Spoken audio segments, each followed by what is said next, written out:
Hello good morning दोस्तों, मैं विकास विकसित आपके यूट्यूब चैनल हिंदी विद विकसित पर फिर से एक बार स्वागत करता हूं। हम लोग जो पिछली क्लास में पढ़े थे उसी को आगे कंटिन्यू रखेंगे। हम लोग पढ़े थे वर्ण पढ़े थे और वर्ण के भेद पढ़े थे, स्वर्ण वर्ण और व्यंजन वर्ण। उसमें भी हम लोग स्वर्ण वर्ण के भेद पढ़ लिए थे। थोड़ा सा याद दिला देते हैं। स्वर्ण वर्ण के भेद 3 तरह के होते हैं। एक दीर्घ स्वर, ह्रस्व स्वर और प्लुत स्वर। ह्रस्व स्वर वैसा स्वर जिसे उच्चारण करते समय कम से कम समय लगता है, जैसे अ, छोटी ई, छोटी ऊ और री। दीर्घ स्वर वैसा स्वर जिसे उच्चारण करते समय ह्रस्व स्वर से ह्रस्व स्वर से दुगना समय लगता है, उसे दीर्घ स्वर कहते हैं, जैसे अ, बड़ी बड़ी ऊ, ए ऐ ऊ औ। ठीक। और आगे पढ़े थे हम लोग प्लुत, वैसा स्वर जिसे उच्चारण करते समय ह्रस्व से दुगना और दीर्घ से तिगुना समय लगता है। इन दोनों से क्या लगता है, ज्यादा समय लगता है, उसे हम लोग क्या बोलते हैं, प्लुत स्वर। जैसे में ओम, हे राम। बहुत सारे गाना हम लोग सुनते हैं, गाना के जो आखिरी वाला वो शब्द होता है ना, वो भी क्या था, प्लुत स्वर में आता है। ठीक।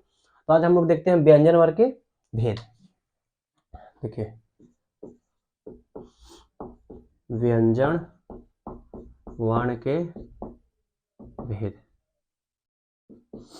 देखिए, हम लोग पढ़े थे व्यंजन वर्ण की परिभाषा, आप लोग को पढ़ा दिए थे कि वैसा वर्ण जिसे उच्चारण करते, वैसा वर्ण जिसे जो बिना किसी दूसरे वर्ण की सहायता यानी कि स्वर वर्ण की सहायता लेकर उच्चारण होता है, जैसे क ख ग घ, ये सब जो व्यंजन है। और ये जो व्यंजन है किसकी सहायता लेता है, स्वर की। जैसे देखिए बताए थे क ख ग घ और अड़ा, ये क्या है, व्यंजन है। कैसा वर्ण है, ये व्यंजन है।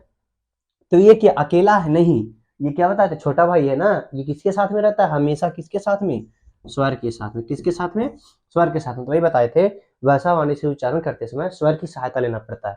अब कहेंगे आप लोग कि कहाँ है सर, तो मैंने उस क्लास में बताया था, जैसे का है तो इसको ऐसे करेंगे, का हलंत आ, है कि नहीं। ख है तो ख हलंत आ, गा को इस तरह, घा को इसी तरह, गा हलंत आ। ये सब क्या, इसमें आ की मात्रा जो है ना छुपी हुई है। आ की मात्रा क्या है, छुपी हुई है कि नहीं, तभी ये व्यंजन कहलाया। अगर अ की मात्रा इसमें नहीं छुपी होती है तो ये स्वर रहित व्यंजन का, तो उसमें स्वर यानी कहने का मतलब उसमें स्वर नहीं होता है। ठीक ना। तो आगे देखते हैं हम लोग बताए थे स्वर के भेद। अब हम लोग देखते हैं आज व्यंजन के भेद। व्यंजन बता ही दिए कि क्या है, वैसा वर्ण जिसे उच्चारण करते समय स्वर की सहायता लेना पड़ता है।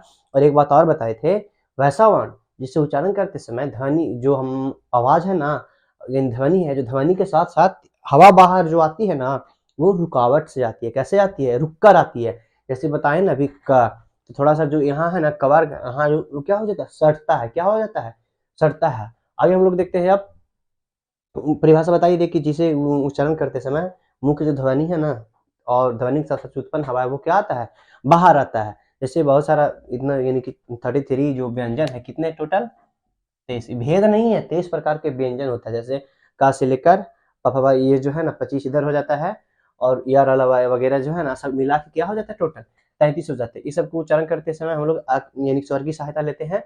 और इसके साथ साथ जब दूसरा परिभाषा हम लोग दे सकते हैं, तो वैसा वर्ण जिसे उच्चारण करते समय हमारी जो मुंह की ध्वनि है रुक कर बाहर आती है। हम लोग देखते हैं व्यंजन के 3 प्रकार होता है। व्यंजन के 3 भेद देखेंगे, 3 भेद। पहला देखते हैं हम लोग स्पर्श व्यंजन। देखिए व्यंजन के 3 भेद होता है। एक होता है स्पर्श व्यंजन, अंतःस्थ व्यंजन और ये उष्म व्यंजन। 3 तरह के, स्पर्श व्यंजन, अंतःस्थ व्यंजन और उष्म व्यंजन। तो हम लोग पहले पढ़ते हैं स्पर्श व्यंजन। देखिए स्पर्श व्यंजन, देखिए स्पर्श व्यंजन टोटल 25 होते हैं। कितने होते हैं, 25 होते हैं। ठीक ना। जो स्पर्श व्यंजन है टोटल कितने तरह के, 25 तरह के। कहोगे कौन कौन, तक का खा से लेकर एकदम अड़ा तक, चा छा से लेकर यहाँ तक, टा ठा से लेकर अड़ा तक, ता था से लेकर ना तक, और पा फा से लेकर मा तक। देखिए है कि नहीं, क ख ग घ अड़ा चा छा झ यहाँ टा ठा डा ढा ना, ता था दा धा ना, पा फा बा भा मा। ये जो टोटल है ना, देखिए इसमें 5 है, इसमें 5 है, इसमें 5 है, इसमें 5 है, 25 हुआ ना। इधर 1 2 3 4 5 है ना। तो ये जो टोटल कितने हैं, ये स्पर्श व्यंजन, ये सारे क्या है, स्पर्श व्यंजन।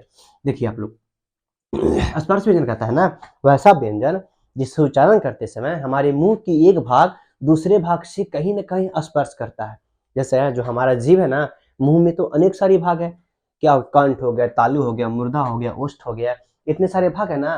तो इतने सारे भाग में से जब इसको उच्चारण करते हैं तो कहीं ना कहीं जो हमारा जीभ है ना वो स्पर्श करता है। स्पर्श कहने का मतलब, स्पर्श कहने का मतलब क्या होता है, सटता है। क्या होता है जी, सटता है ना।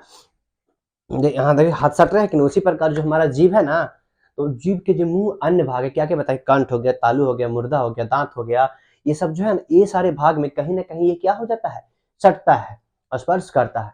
इसी वजह से हम लोग इसको क्या बोलते हैं, स्पर्श व्यंजन। स्पर्श व्यंजन टोटल कितने होते हैं, 25 होते हैं। कितने जी, 25 होते हैं।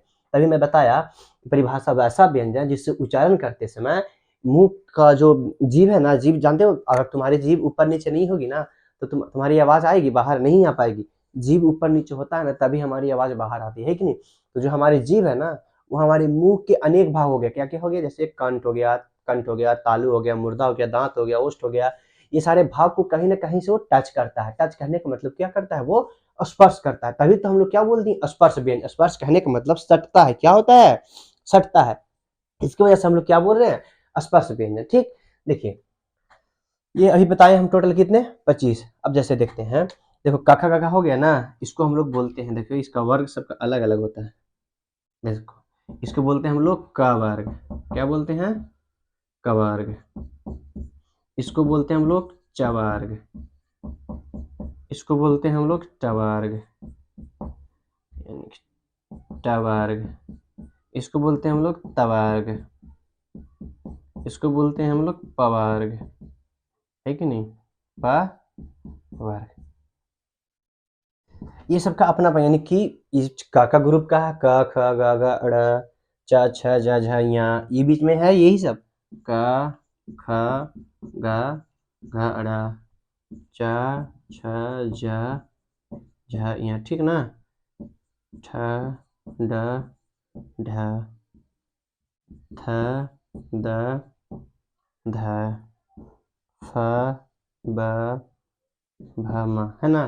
तो देखिए ये सब क्या है, ये क वर्ग है, च वर्ग है, ट वर्ग है, त वर्ग है, प नहीं, जिसका वर्ग कहा उसको बोल देंगे, ठीक ना।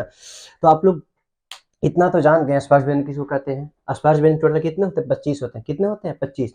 मैं अभी बताया ना, स्पर्श व्यंजन वैसा व्यंजन जिससे उच्चारण करते समय जो हमारा जीभ है ना, जीभ का एक भाग दूसरे भाग से कहीं ना कहीं क्या करता है, स्पर्श करता है। स्पर्श करने का मतलब क्या करता है, वो सटता है, और सटकर जो हमारी ध्वनि है ना वो क्या होता है, बाहर आता है। ठीक, देखिए इसका हम लोग उच्चारण स्थान पढ़ते हैं। क्या पढ़ते हैं, उच्चारण स्थान। उच्चारण एग्जाम में बहुत बार पूछा जाता है कि किसका उच्चारण स्थान कहाँ से है, कहाँ है कि नहीं। तो देखते हैं हम लोग इसका उच्चारण स्थान, ठीक है। देखिए का जो हम लोग बोलते हैं कहाँ से बोलते हैं, कंठ से बोलते हैं। कहाँ से बोलते हैं जी, कंठ से। चा जो हम लोग बोलते हैं कहाँ से बोलते हैं, तालु से बोलते हैं। कहाँ से, तालु से। देखिए हम लोग कंठ से बोलते हैं, ये तालु से बोलते हैं चवर्ग, और टा जो बोलते हैं हम लोग मूर्धा से बोलते हैं। कहाँ से बोलते हैं हम लोग, मूर्धा से बोलते हैं। और ता जो बोलते हैं हम लोग दांत से बोलते हैं, दंत जिसको कह सकते हैं, दंत।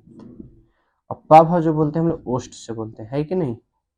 देखिए ये इसका, ये इसका, ये इसका, ये इसका, ये इसका। देखिए हम लोग जो इतना है ना, तो सटता तो है, हमारा मुंह का एक भाग दूसरे भाग से सटता तो है, लेकिन कौन कहाँ पर सटता है उसको हम लोग देखते हैं। ऐसा तो नहीं है कि का बोलेंगे तो एक ही जगह सटेगा, चा बोलेंगे तो एक ही जगह, टा बोलेंगे सर, यानी कि सारे जितने 25 वर्ण है सबको बोलेंगे तो एक ही जगह सटेगा, ऐसा नहीं। सबका अलग अलग स्थान है, उसी को हम लोग बोलते हैं उच्चारण स्थान।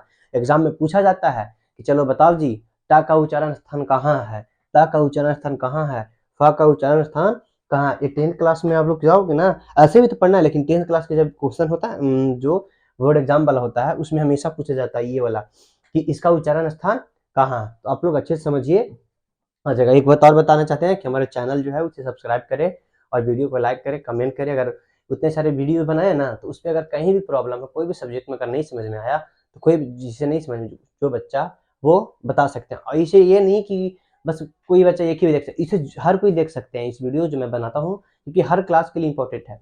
आप लोग विश्वास नहीं है तो आप लोग क्वेश्चन पेपर उठा के देखिएगा, उसमें ऐसे प्रश्न अगर नहीं पूछे जाते तो कहिएगा कि हाँ सर नहीं पूछे जाते हैं, फिर मत पढ़िएगा। लेकिन अगर पूछे जाते हैं तो आपकी भलाई के लिए बता रहे हैं, आप पढ़िए, है कि नहीं। देखिए हम लोग का बोलते हैं, कान से बोलते हैं देखिए का।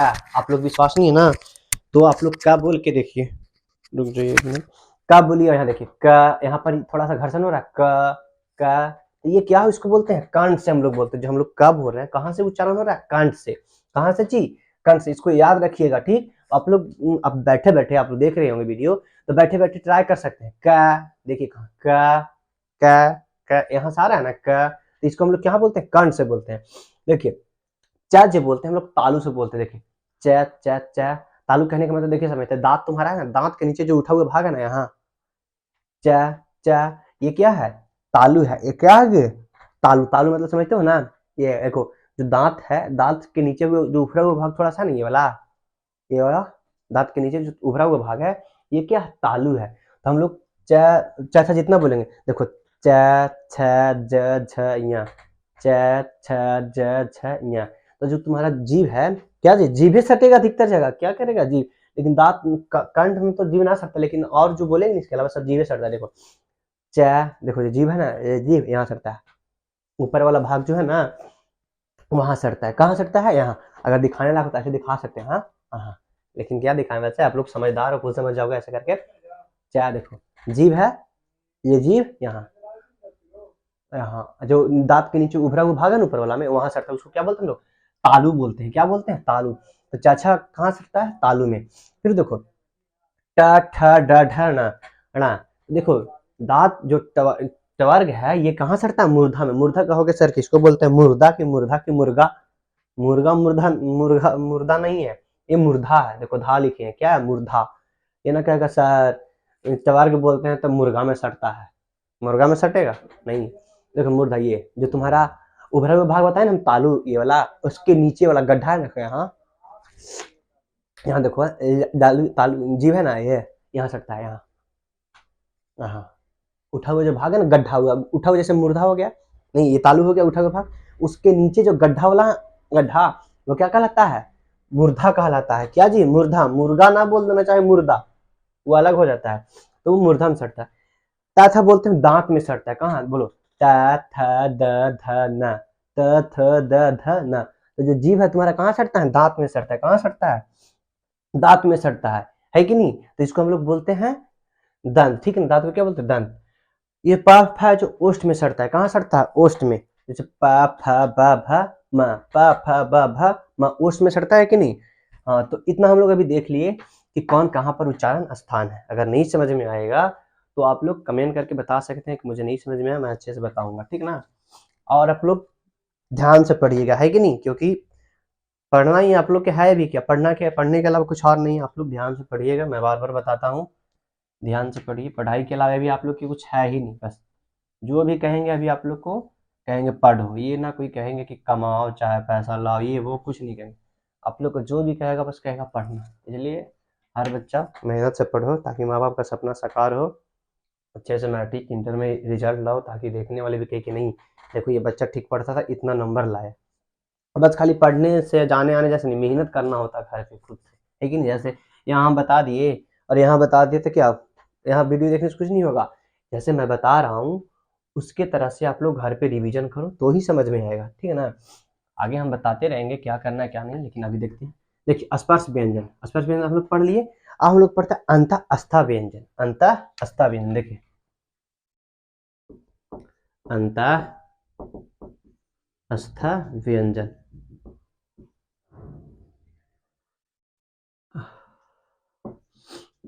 देखिए अंतस्थ व्यंजन 4 होते हैं, य, र, ल और व। देखिए अंतस्थ व्यंजन जो है क्या है, एक बात ध्यान रखना, ये सारा जो हम लोग पढ़ रहे हैं ना सब व्यंजने हैं, तभी नहीं इतना मिला के 33 हुआ। तो अंतस्थ व्यंजन कहता है वैसा व्यंजन जो स्वर और व्यंजन के मध्य होता है। वैसा व्यंजन जो स्वर और व्यंजन के मध्य होता है। जैसे या बोल के देखिए, तो या, तो इसमें जो पहले आता है क्या आता है, स्वर आता है, बोलना या, है कि नहीं। तो इससे हम लोग बेटे एक परिभाषा पढ़ते हैं, वैसा व्यंजन जिसे उच्चारण करते समय हमारा मुंह है ना, यानी कि मुंह का जीभ है, वो मुंह के अन्य भाग से बहुत कम मात्रा में सटता है। क्या देखो जीभ जो है, जीभ मुंह के अन्य भाग से बहुत कम सटता है, बहुत कम सटता है कि नहीं। ये जो 4 वर्ण बोलते हैं ना हम लोग, इसे जब उच्चारण करते हैं तो जो हमारा जीभ है मुंह के अन्य भाग से बहुत कम सटता है, बहुत कम सटता है, इसीलिए हम इसको बोलते हैं अंतःस्थ व्यंजन। आंतरिक होता है, अंदर ही सटता है, लेकिन बहुत कम है। बोलो जैसे बोला या देखना, जो तुम्हारा जीभ है ना ऊपर जाता है, यहाँ मुर्दा बताए उसमें देखो या कितना जल्दी नीचे जीभ चलाता है या, लेकिन बोलेंगे हम लोग ता, थोड़ा सा ज्यादा देरी सटा हुआ है तक चा, थोड़ा देरी ज्यादा सटा होता है कि नहीं, लेकिन वही बोलो या तुरंत जाएगा ऊपर से नीचे चलाता है कि नहीं। हमें कहता है कि वैसा व्यंजन से उच्चारण करते समय हमारा जो मुंह है ना, मुंह में जो जीभ है वो मुंह के एक भाग से, यानी कि जीभ जो है मुंह के अनेक भाग तुरंत सट के नीचे चलाता है या तुरंत आ जाता है कि नहीं। हाँ देखिए, आप लोग हिंदी को सोचते होंगे बहुत आसान है, आसान नहीं है। इसको जो ढंग से पढ़ना चाहेगा वो बहुत, सबसे हमको लगता है सबसे हार्ड हिंदी है, क्योंकि ना इतना माइनर मिस्टेक इसमें होता है ना कुछ समझ में। जैसे देख रहे हो ना कितना है या र, ऐसे ऐसे हम लोग को समझना होता है कौन कितना जल्दी सटता है, कौन कैसे सटता है कि नहीं। आसान नहीं होता है हिंदी को पढ़ना, बहुत हार्ड सब्जेक्ट है ये भी, लेकिन आप लोग पढ़ते हो नहीं। देखो आसान चीज वही का, चाहे तो जो बहुत पढ़ता है उसके लिए आसान लगता है, और जो एकदम नहीं पढ़ता उसके लिए आसान लगता है, लेकिन जो बीच बीच में रहता है ना उसके लिए सब कुछ हार्ड लगता है। इसीलिए पढ़ना तो बहुत मेहनत से पढ़ो, एकदम मन लगा के पढ़ो, और नहीं पढ़ने तो पढ़वे मत करो, काहे लगे माँ बाप का पैसा बर्बाद करोगे, है कि नहीं। पढ़वे मत करो, एकदम नहीं पढ़ो, ले लो बकरा बकरी और चल जाओ उधर जंगल में चराने के लिए, है कि नहीं।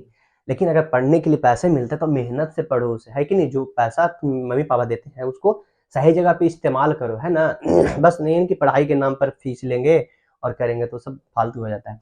तो देखो मुंह, जो जीभ है मुंह के अन्य भाग से बहुत कम सटता है, किसमें, अंतःस्थ व्यंजन में सटता है, लेकिन बहुत कम सटता है। जैसे बोला या देखो जीभ है ऊपर एकदम थोड़ा सा हमें सटता है ना, तो कभी कभी नहीं हो सटता। देखो या जीभ है ऊपर सटता है, बोलो रा देखो रा एकदम लगता है रगड़ा था, ऊपर नीचे होता रा, है कि नहीं। तो ये सब थोड़ा सा सटता है, ज्यादा नहीं सटता, थोड़ा सा। रा ला देखो जीभ जाएगा ऊपर और नीचे तुरंत चलता है, ला है कि नहीं, तुरंत चलाता है कि नहीं। उसी प्रकार बोलो वाह देखो वाह बोलेंगे तो क्या होता है, वाह ऊपर जाता है नीचे सट आता है, लेकिन वही बोलेंगे बा देखो पूरा तरह से जो होठ है, ऊपर वाला होठ नीचे वाला होठ से पूरी अच्छी तरह सटता बा, लेकिन बोलो वाह खुद से बोल के देखने का प्रयास करना, ठीक है ना। ये नहीं कि बस हमारी कहानी सुनते जाना, बोल के देखने का प्रयास करना कि जो बता रहे हैं सर वो सही है कि नहीं है।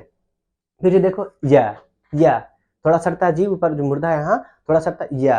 रा भी उसी तरह से रा ऊपर जाता तुरंत नीचे लगता, सटता थोड़ी र ला भी देखो ला ऊपर जाता है तुरंत नीचे लगता, ला है कि नहीं। उसी प्रकार वाह भी थोड़ा सटता, होठ में ऊपर वाला होठ से नीचे बीच में खाली रहता है कि वाह। तो ये क्या करता है, अंतःस्थ व्यंजन। अंतःस्थ व्यंजन कितने होते हैं, 4 होते हैं, यह र ला वा, ठीक इतना ही होता है। आगे देखते हैं हम लोग। देखिए उसमें व्यंजन हम लोग पढ़ते हैं, इसी का तीसरा भेद होता है उसमें व्यंजन।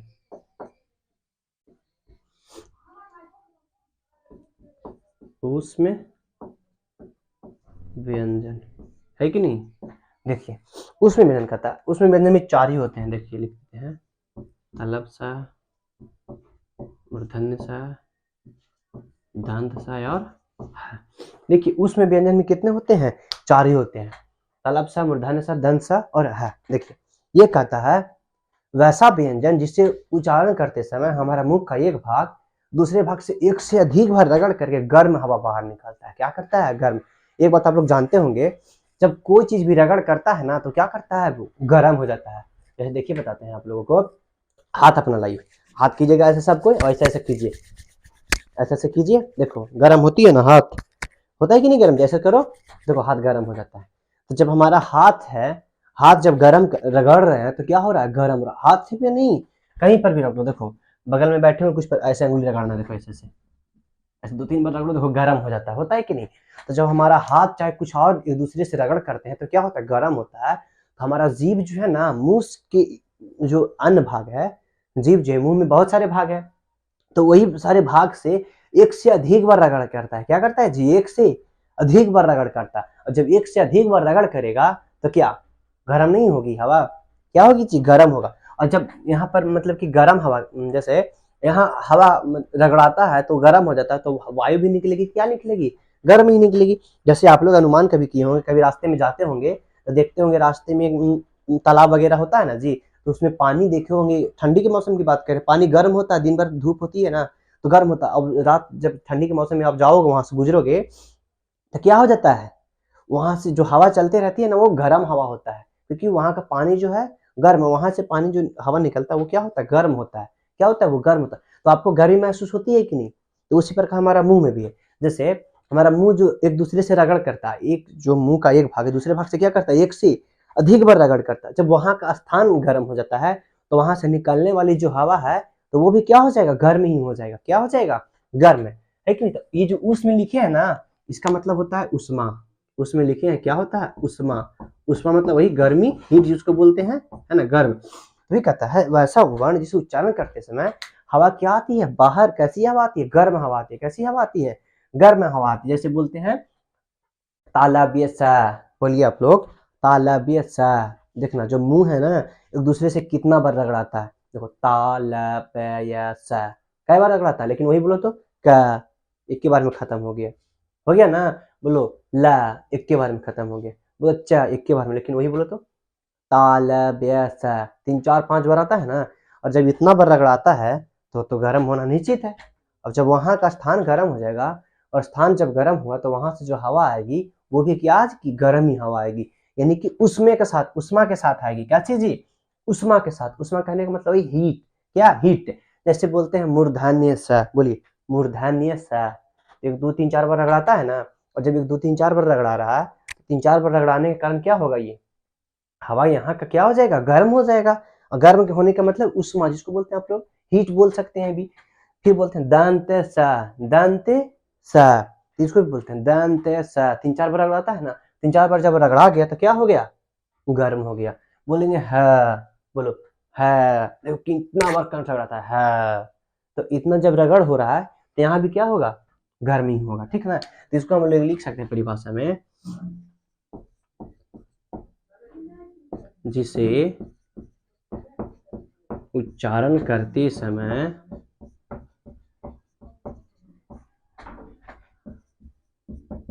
मुंह के एक भाग दूसरे भाग से अधिक बार, भाग से एक से अधिक बार, एक से अधिक बार रगड़ करके गर्म हवा बाहर निकालती है। इसी को हम लोग बोलते हैं उष्म व्यंजन। उष्म व्यंजन बता दिए, तलब सा, धन सा, मूर्धन्य सा, ए तलब सा, मूर्धन्य सा, धन सा और है। ये कितने हैं? चारों जो है ना, ये क्या है जी? उष्म व्यंजन। कैसे व्यंजन है? उष्म व्यंजन। वही बात बताते हैं फिर से, वैसा व्यंजन से उच्चारण करते समय, देखो उच्चारण करते समय मुंह के जो एक भाग है दूसरे भाग से, यानी कि मुंह के जीभ हो गया चाहे और कोई भाग हो गया, एक दूसरे भाग से क्या अधिक बार रगड़ करता है। अधिक भाग कहने का मतलब 3 4 5 बार, एक से अधिक मतलब एक से ज्यादा बार। तो एक से ज्यादा बार रगड़ करके कैसी हवा निकालते हैं? गर्म हवा। वही बताए ना, जब अपना फिर से ट्राई करके देखो, अपना हाथ निकालो और ऐसे रगड़ करो, और जब रगड़ करते हो ना तो क्या होता है? ये गर्म होता है। और यहाँ जब गर्म हो गया और यहाँ फूकोगे तो जो इधर आएगी ना हवा, वो क्या आएगी? गर्म ही हवा आएगी। जैसे भी बताएं, पानी वाला एग्जाम्पल लेके रास्ते में आप लोग जाते हो ना, तो तालाब देखते हो, वहाँ का पानी जैसे दिन भर तो धूप होती है तो पानी वहाँ का क्या होता है? गर्म होता है। वहां जब गुजरोगे और उधर से आओगे तो ठंडा लगेगी, लेकिन जब पानी के बगल से क्रॉस करोगे ना तो वहां की हवा चलती रहती है, तो वहां से गर्म हवा निकलती है। क्यों? क्योंकि वहां का पानी गर्म है। तो पानी हवा जब गर्म निकलती है तो हम लोग को गर्मी महसूस होती है। जब पानी वहां का स्थान गर्म था तो वहां से निकलने वाली भी हवा क्या हो जाएगी? गर्म हो जाएगी। तो उसी प्रकार हम लोग भी मुंह में है, हम लोग का मुंह जब एक दूसरे से अधिक बार रगड़ करता है तो वहां का स्थान, मुंह का जो स्थान क्या हो जाता है? गर्म हो जाता है। और वहां से जो गुजरने वाली हवा है ना, स्थान के साथ साथ जो हवा भी है वो क्या हो जाती है? गर्म हो जाती है। और बाहर कैसी आती है? गर्म हवा आती है। उसी को हम लोग बोलते हैं उष्म व्यंजन। उष्म मतलब उष्मा, हीट। ठीक ना? जो बोलना, देखना हाथ में तालाव्य श, ऐसे करा अंगुली पीछे से, ऐसे ऐसे पता नहीं चलेगा, उतना ऐसे करना तालाव्य श। ऐसे पता नहीं चलता, पता चलता है लेकिन उतना, क्योंकि ये सब छोटी छोटी मैनर में बताया ना, हिंदी पढ़ना इतना आसान नहीं है। ये देखो तालव्य स, देखो है कि नहीं, तालव्य स रखना तो गर्म हवा था। फिर बोलो दंत स, आता है कि नहीं गर्म हवा। तो इसी प्रकार ये चार हुआ। ठीक, तो आज हम लोग पढ़ लिए उसमें व्यंजन के 3 भी, इतना ही रहने देते हैं। थोड़ा सा एक और रहने दे, हाँ थोड़ा सा देख लेते हैं हम लोग। एक और होता है, इसका भेद तो नहीं है लेकिन अलग से देखो, संयुक्त व्यंजन होता है। क्या होता है जी? संयुक्त व्यंजन। संयुक्त व्यंजन मतलब समझ तो जुड़ा हुआ। क्या जी? संयुक्त व्यंजन। संयुक्त व्यंजन में 4 है। क्या है? 4 है, देखो छ, त्र, ज्ञ और शर। देखिए ये भी कितने हैं? 4 तरह के व्यंजन। कितने व्यंजन है? 4 व्यंजन है। ये कहता है वैसा व्यंजन एक से अधिक व्यंजन उसमें मिलकर बने होते हैं। वैसा व्यंजन जो एक से अधिक व्यंजन, संयुक्त मतलब जाने कर तो जुड़ा, संयुक्त मतलब जुड़ा हुआ है। संयुक्त मतलब कहता है संयुक्त रूप है। संयुक्त रूप कहने का मतलब इसका जुड़ा हुआ है। क्या है? जुड़ा हुआ है। तो संयुक्त व्यंजन भी 4 तरह के होते हैं। कितने तरह के होते हैं? 4 तरह के। ठीक, इसमें देखिए क्या क्या मिलकर बनता है। देखो का मूर्धन्य स और हा, इच्छा। ठीक ना, त्र और आ, ज्ञ में ज, य और आ, शरा में तालब श, र और आ। देखिए संयुक्त संयुक्त कहने का मतलब होता है जुड़ा हुआ। क्या जी? जुड़ा हुआ। तो देखिए छा, इसको हम लोग छा नहीं बोलते, कच्छा बोलते हैं। जैसे कच्छा बोलते हैं, इसको लिखेंगे अच्छा, इसको कच्छा नहीं बोलेंगे। कच्छा मतलब कुछ और हो जाता है, ठीक ना। इसको बोले कक्षा बोलेंगे हम लोग। क्या बोलेंगे? कक्षा। क्या? कक्षा, यानी कि का बोल के आधा का यहाँ मात्रा होना चाहिए, कक्षा। उसी प्रकार बोलेंगे तरा, तावराइवे करता है ज्या, इसको हम लोग बोल देते हैं ज्ञा। तो ज्ञा नहीं इसको बोलना चाहिए, ज्ञा बोलना, ज्या बोलना चाहिए। जैसे अंग्रेजी में आप लोग पढ़ते होंगे ना, देखो जे डेन से ज्ञा, तो इसको ज्ञा नहीं बोला कि ज्या, इसको शुद्ध रूप इसका क्या होता है? शुद्ध उच्चारण ज्या होता है। ज्ञा नहीं, ज्ञा होगा तो गलत हो जाएगा। ज्या शराब, यानी कि तालाब शाह और रा, तो बहुत सारा बोलता है सरा, इसको शराब बोलेंगे, है कि नहीं। इसमें देखो बताते थोड़ा सा, इसको हम लोग सा नहीं, इसको शाह बोलेंगे। क्या? शाह, शाह, तालाब शाह। इसमें सा, इसमें भी सा। ठीक, ये है उच्चारण, हम लोग समझेंगे। इसको शाह बोलते हैं। ये दोनों तो मिनिमम मतलब मिलता जुलता रहता है, लेकिन ये थोड़ा सा अलग होता है, शाह, शाह। ठीक, तो बस इतना ही रहने देते हैं आज। ये वाला समझ ही गए होंगे, नहीं समझेंगे तो कमेंट बता दीजिए, फिर से बता देंगे अगली क्लास में। ठीक, समय को ध्यान रखते हुए थोड़ा सा। तो इतना रह लेते हैं। बस लास्ट में कहना ही चाहता हूँ कि हमारे चैनल को सब्सक्राइब करें और शेयर करें, लाइक करें, ताकि हमें भी मोटिवेट हो जाए, हम भी, जिससे आप लोगों के और मन से, मेहनत लगन से पढ़ाऊँ। थैंक यू, जय हिंद।